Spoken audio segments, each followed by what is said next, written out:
2025 June 23-ന് middle ഈസ്റ്റിലെ പിരിമുറുക്കം അപകടകരമായ ഒരു പുതിയ വഴിത്തിരിവായി.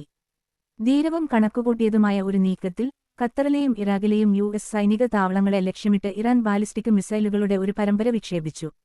പ്രധാന ലക്ഷ്യം ഖത്തറിലെ അൽ ഉദൈദ് വ്യോമതാവളമായിരുന്നു. ഇത് മേഖലയിലെ ഏറ്റവും വലിയ സൈനിക കേന്ദ്രങ്ങളിലൊന്നാണ്. ആയിരക്കണക്കിന് അമേരിക്കൻ ഉദ്യോഗസ്ഥരെയും നൂതന വിമാനങ്ങളെയും പാർപ്പിക്കുന്നു. ഇത് ഒരു ക്രമരഹിതമായ ആക്രമണമായിരുന്നില്ല. അടുത്തിടെ രാജ്യത്തിനകത്ത് ഇറാന്റെ നിരവധി ആണവ കേന്ദ്രങ്ങൾക്ക് കേടുപാടുകൾ വരുത്തിയ യുഎസിന്റെയും ഇസ്രായേലിന്റെയും വ്യോമാക്രമണങ്ങൾക്കുള്ള നേരിട്ടുള്ള പ്രതികരണമായിരുന്നു ഇത്. ഇറാൻ അവരുടെ പ്രവർത്തനത്തിന് വിജയവാർത്തകൾ എന്ന് പേരിട്ടു. അവരുടെ സന്ദേശം വ്യക്തമായിരുന്നു: അവർ നിശബ്ദത പാലിക്കില്ല. ഈ ആക്രമണത്തെ പ്രത്യേകിച്ച് അസാധാരണമാക്കിയത് അത് നടത്തിയ രീതിയാണ്. ഇറാൻ ഖത്തറിനെയും ഒരുപക്ഷെ യുഎസിനെയും പോലും മുൻകൂട്ടി അറിയിച്ചിരുന്നുവെന്ന് വിശ്വസിക്കപ്പെടുന്നു. ഇത് വ്യോമ പ്രതിരോധത്തിന് തയ്യാറെടുക്കാൻ അനുവദിക്കുന്നു.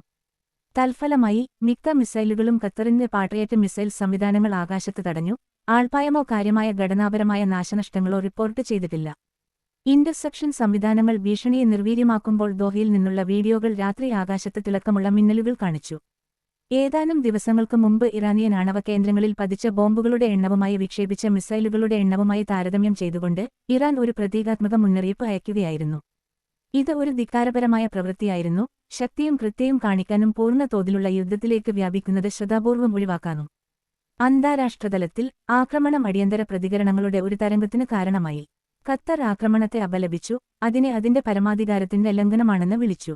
ബഹ്റൈനും യുഎഇയും ഉൾപ്പെടെ നിരവധി അയൽ രാജ്യങ്ങൾ അവരുടെ വ്യോമാതിർത്തി താൽക്കാലികമായി അടച്ചു. വാഷിംഗ്ടണിൽ പ്രസിഡന്റ് ട്രംപ് ഒരു അടിയന്തര യോഗം വിളിച്ചു ചേർത്തു. കൂടുതൽ ആക്രമണം യുഎസിന്റെ കൂടുതൽ കഠിനമായ പ്രതികരണത്തിന് കാരണമാകുമെന്ന് മുന്നറിയിപ്പ് നൽകി. സംഭവത്തിന്റെ നാടകീയ സ്വഭാവമുണ്ടായിരുന്നിട്ടും ഈ പ്രവർത്തനം വളരെ കണക്കുകൂട്ടിയതാണെന്ന് വിദഗ്ധർ അഭിപ്രായപ്പെടുന്നു.